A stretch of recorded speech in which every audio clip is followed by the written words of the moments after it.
have you ever felt nervous making an offer at an event? You know what they say, selling is service? Well, it's still nerve-wracking. And so today I'm going to talk about 7 things that you can add to the structure of your event so that the structure sells for you. How does that sound? Pretty good, right? I will never forget the event where, as the event producer, I hired Grant Cardone to come in and speak. And the audience was super excited, but at that time I didn't know who he was. And he went on stage and I took up my post in the back of the room and started listening. And oh my gosh, there was one thing that he said that blew my mind. He said that whether you are buying a car and a salesperson is selling that car to you, or your spouse is selling you on why they need to go spend most of Sunday golfing and away from the house, like, we're all in sales. And he said it way more eloquently, but it really struck me as something that I took to heart, because up until that moment, I thought I was allergic to selling. And I think being in Girl Scouts for way longer than it was cool helped create that feeling inside of me that if I have to sell one more box of cookies, I think I might die from embarrassment. Well, so ever since then, that conversation that Grant and I had during that event about selling, I felt a lot more comfortable about selling. And when I learned that there is in fact a structure to an event that helps do the selling for you, it got me even more excited about helping small business owners get over that fear of making an offer at an event. Because isn't it true that the event scenario is the best place to make a high ticket offer? You're in a room where people have just created such a more intimate relationship with you, a deeper connection, if you will, and they're primed and ready to buy. I'll never forget being sold to at my first event. I was at an event, a personal development event. Brendan Burchard was the person on stage making the offer. And it was the first time I'd ever experienced an event where there was an offer being made from stage. And I didn't know I was being sold. I didn't know all the structural elements that were in place that made it so that when the offer was made, I was like, I'm all in. Like, whatever you have to sell, I'm here to buy it. And I walked away from that event after seeing the mad rush to the tables in the back and being just awestruck at the process and wanting to figure out what was the magic in that room. Why did that happen? And why did I feel so called to make a purchase? And so we're going to talk about 7 things that you're going to add to your event. The first thing is the pitch. And I'm not going to sit here and tell you exactly how to make your pitch. There's so many people more qualified than I am to do that. And I think, the secret I will tell you is that I think a lot of CEOs think that they have to reinvent the wheel, that all of these things that they've learned about, whether it's the structure of a sales page, the structure of a webinar, the structure of an email sequence that sells, is somehow irrelevant and different from selling during an event. They're so much more similar than I think we give ourselves credit for, and we know so much more about selling than we think that we do. And so I want to encourage you that, yes, you need to nail the pitch, but what I want to have a conversation about with regards to the pitch is where you put it in the agenda. I want you to first deliver a whole lot of value, and then I want you to add the pitch, and then I want you to deliver some more value. There's a lot of schools of thought on this. If it's a one-day event, it's definitely the pitch is going to happen after lunch, okay? If it's a multi-day event, let's say a 3 or a 4-day event, the offer's probably happening at the end of day 2 or 3. Okay. But that gives you some time, to bookend it with some other stuff. And we're going to talk about what that other stuff is now. So first is, yes, you have to make a pitch, and yes, you have to give some thought to what the structure is of that pitch. And yes, you need to bring the energy to that pitch that you want your guests to have about that offer that you're making. Second, we're talking about the bookends. After the pitch, I want you to follow it with some sort of coaching opportunity. That could look like hot seat coaching. That could look like Q&A with the audience. But what I want you to do is give your guests the opportunity to see you live in action coaching, which allows them to put themselves in the seat of the person being coached and for them to glimpse and feel what it would be like to get a win, to get coached by you, to feel that sense of success and progress and moving forward and getting unblocked. Okay? So that is why events put, and you're probably going to start noticing it now when you go to all these other events, you're going to notice where they added the Q&A strategically, or the hot seat coaching, the laser coaching. And it is there specifically for that reason of providing that vehicle for guests to kind of step into what it would be like if they bought your thing and started to get results. So it's a must in my book. That's number 2, is hot seat coaching. That's the bookend after the pitch.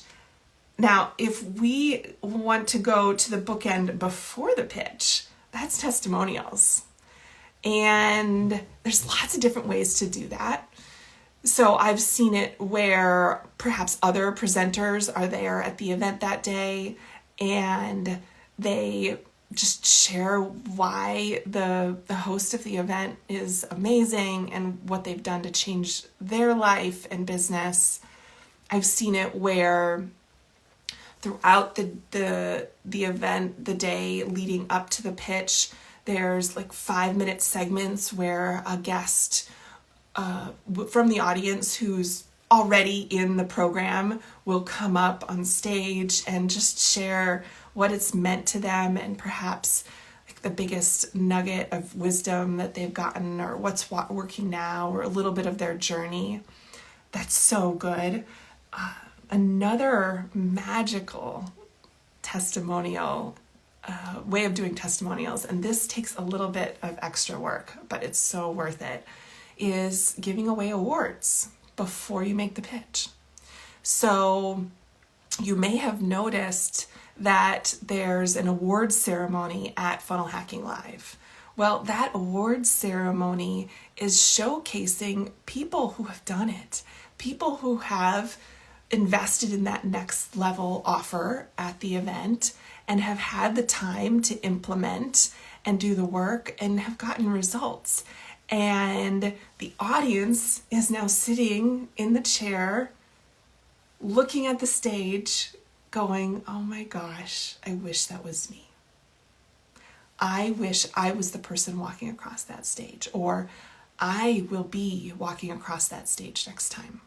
It is perfection for raising the aspirations, the level of raising the vision that someone has for themselves and for their life and for what's possible.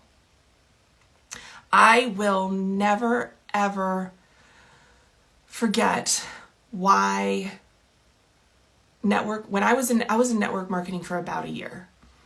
And I will always cherish that experience because getting into that business model raised my aspirations that I had for myself. I saw women who looked just like me and appeared to have similar skill sets to me and were, in my view at that time, wildly more successful monetarily than I was. And it raised the aspirations that I had for myself and for the business that I could build. And that is the magic behind awards ceremonies at your event. So consider those as an option for testimonials. Consider a panel for testimonials where you have a panel discussion before you make the pitch filled with students from your program, and it's just a what's working now. And naturally, it will come out that specific things that you have in your program or coaching moments that students had with you were the catalyst for major change and transformation. And that will do the trick that we're looking for with those testimonials.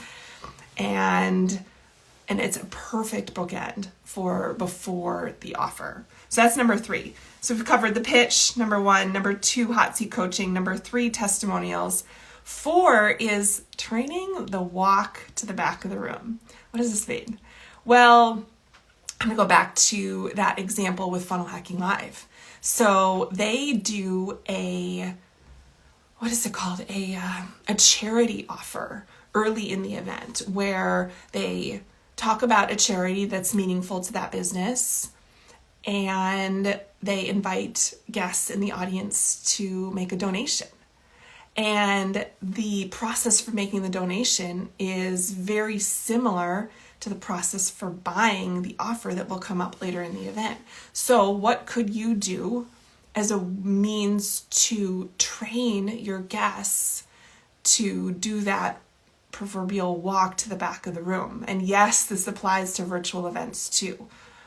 Let's train them to go to maybe you've got the offer and it's going to be as a button inside of your concierge page or some sort of private members area that only guests for the event have inside the community. And so you train them to go get something that's going to be in the same spot where that button is when you unveil the offer. Okay? Super powerful, training that walk to the back of the room.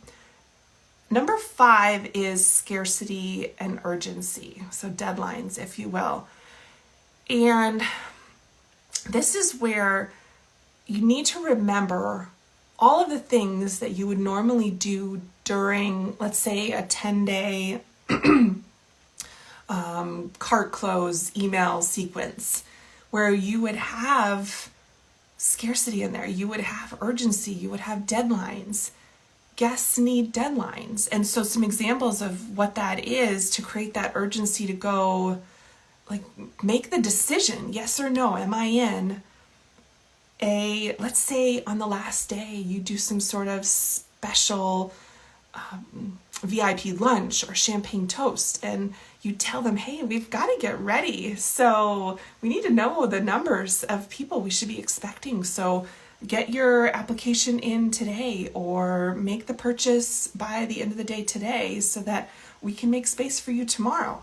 Or it could look like we have live coaches standing by ready to take your questions, answer any questions that have come up for you.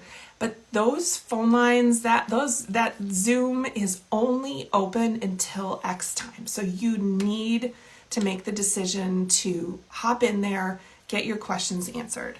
That's another example of adding that urgency in. You can also be making those reminders about scarcity, urgency, deadlines during the repitch, which sometime after the original pitch go in and do it again, but abbreviated. And during that time, perhaps you mention a bonus that is only available to those who make the purchase during the event. And so all of those are just like little things that you can add during the event as a call to action to remind people that now is the time to make the decision. So that's number 5, scarcity, urgency, deadlines. 6 is following up. So after the event, you have permission to call people, to call everyone on your guest list. Have your sales team do that. You do it personally. Reach out to everyone personally and invite them to make the decision to get in or out on that offer. I think it is a huge missed opportunity if you don't hand the entire guest list to your event over to a call center and have people called personally, because there are so many people who are still on the fence and just need a little hand-holding to be helped make that decision. So follow-up is fabulous. If you can't do it one-on-one, then at least have an email sequence in place, or hopefully you've gotten their cell phone numbers and you can text them reminders after the event. So important if you have a members area or that concierge page that you use during the event, definitely be posting reminders on there. So that's the follow-up. That's number 6. 7 is, I want you to be studying your metrics. All right? Just pretend this event with an offer is a launch. And so during your debrief, make sure you're studying your metrics. And I'm pretty sure I did an episode on a deep dive on this. I don't remember what the number is right now, but I'll put it in the show notes. I want you to study all of the metrics. How many people were shown the invite to come to the event? How many people went to the landing page? How many people registered? How many people showed up? How many people were present during the offer? How many people are opening those emails, the follow-up emails afterwards? Be studying those metrics as if it's a launch, because it is, and then just dial it in every single event. How can I get just a little bit better at this offer? And I think this whole conversation today, I hope, feels a little bit like that moment when I finally invested in a program. It was Sales Page by Design, James Wedmore's program. It's magical. It's awesome. Highly recommend it. And it gave me the formula for long form sales pages. And for some time, I just had this feeling in my heart. It's like, there's a formula. I just know it, but I can't figure it out by looking at other people's sales pages. And then I studied his program and I learned the formula. I was like, oh, okay, yeah, I can do this. There's just like building blocks and I have to put them in order. And it's just like that. And I think if I'm hoping that our conversation feels more uplifting and helpful and has shown a light at least a little bit on where you can up-level making your offer at your next event. It really is a sales process unlike any other sales process in your event. And I want you to brainstorm with your team. That's your takeaway today. And see how can we get just like 1% better for our next event at making the offer. Thanks for hanging out together with me today. I hope it's been helpful, and I will see you again here real soon. Bye.